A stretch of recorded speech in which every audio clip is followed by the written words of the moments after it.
L'importance est le moment du dépistage du cancer du col de l'utérus et du cancer du sein.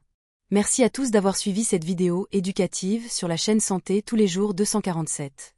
Continuez à nous suivre pour recevoir d'autres conseils sur la santé et le bien-être. Prenez soin de vous et à bientôt. Dans cette vidéo, nous allons explorer l'importance du dépistage, les raisons pour lesquelles il est nécessaire et le moment approprié pour effectuer ces tests.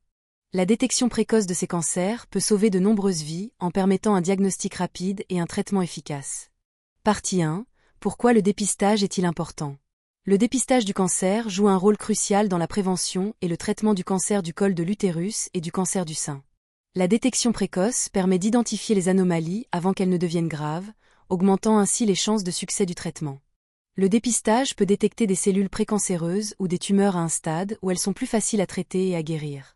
Pour le cancer du col de l'utérus, le dépistage peut détecter les lésions précancéreuses causées par le virus du papillome humain, HPV.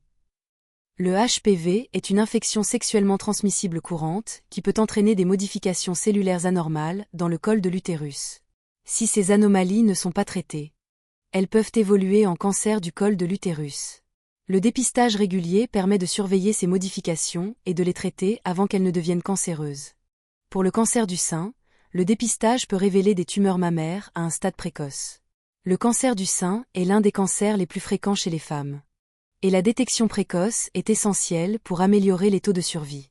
Les mammographies sont l'une des méthodes de dépistage les plus efficaces pour identifier les tumeurs mammaires avant qu'elles ne soient palpables. Les études montrent que les femmes qui subissent des mammographies régulières ont un risque réduit de mortalité par cancer du sein. Partie 2. Quand effectuer le dépistage du cancer du col de l'utérus? Le dépistage du cancer du col de l'utérus est recommandé pour toutes les femmes à partir de 25 ans. Les tests de PAP et les tests HPV sont les deux principales méthodes de dépistage utilisées. Le test de PAP, également connu sous le nom de frottis cervical, consiste à prélever des cellules du col de l'utérus pour les examiner au microscope. Ce test permet de détecter les cellules anormales susceptibles de devenir cancéreuses. Il est recommandé de faire un test de PAP tous les 3 ans, à partir de 25 ans et jusqu'à 65 ans. Si les résultats sont normaux, le test peut être effectué moins fréquemment selon les recommandations de votre médecin. Le test HPV est un test moléculaire qui détecte la présence du virus du papillome humain dans les cellules du col de l'utérus. Le HPV est la principale cause du cancer du col de l'utérus. Et sa détection permet d'évaluer le risque de développer ce cancer. Il est recommandé de faire un test HPV tous les 5 ans, souvent en combinaison avec le test de PAP, pour les femmes âgées de 30 à 65 ans. Si les résultats sont normaux, le dépistage peut être effectué à des intervalles plus longs. Partie 3. Quand effectuer le dépistage du cancer du sein? Le dépistage du cancer du sein est recommandé pour toutes les femmes à partir de 40 ans. Les mammographies sont l'outil principal utilisé pour le dépistage du cancer du sein. Une mammographie est une radiographie des seins qui permet de détecter les tumeurs et les anomalies à un stade précoce. Il est recommandé de faire une mammographie tous les 1 à 2 ans pour les femmes de 40 à 74 ans. Pour les femmes ayant des antécédents familiaux de cancer du sein ou d'autres facteurs de risque, le dépistage peut commencer plus tôt et être effectué plus fréquemment. Il est important de discuter avec votre médecin pour déterminer le calendrier de dépistage le plus approprié en fonction de vos antécédents médicaux et de votre profil de risque. En plus des mammographies, il est essentiel de pratiquer régulièrement l'auto-examen des seins. Bien que l'auto-examen ne remplace pas les mammographies, il permet aux femmes de se familiariser avec leurs seins et de détecter toute anomalie ou changement. Si vous remarquez une masse, une douleur ou un changement dans l'apparence de vos seins, consultez immédiatement un professionnel de santé. Partie 4. Conseils pour le dépistage. La préparation au dépistage du cancer du col de l'utérus et du cancer du sein est simple.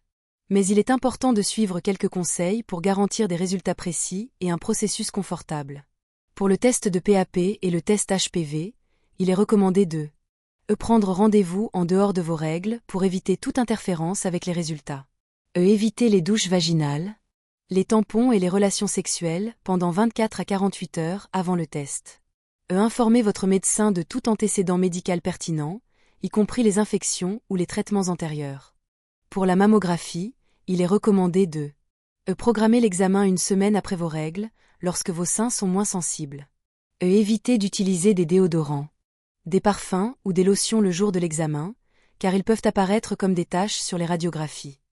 Porteur des vêtements confortables et séparables en haut et en bas pour faciliter le processus. Après les dépistages, il est important de discuter des résultats avec votre médecin et de suivre les recommandations pour les examens complémentaires si nécessaire. Si des anomalies sont détectées, votre médecin pourra vous orienter vers d'autres tests ou traitements pour assurer une prise en charge rapide et efficace. En conclusion, le dépistage du cancer du col de l'utérus et du cancer du sein est une étape cruciale pour la santé des femmes.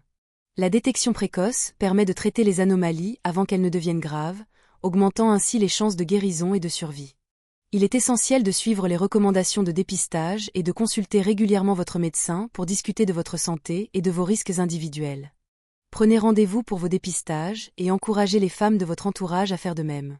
Ensemble, nous pouvons lutter contre le cancer et promouvoir une meilleure santé pour toutes.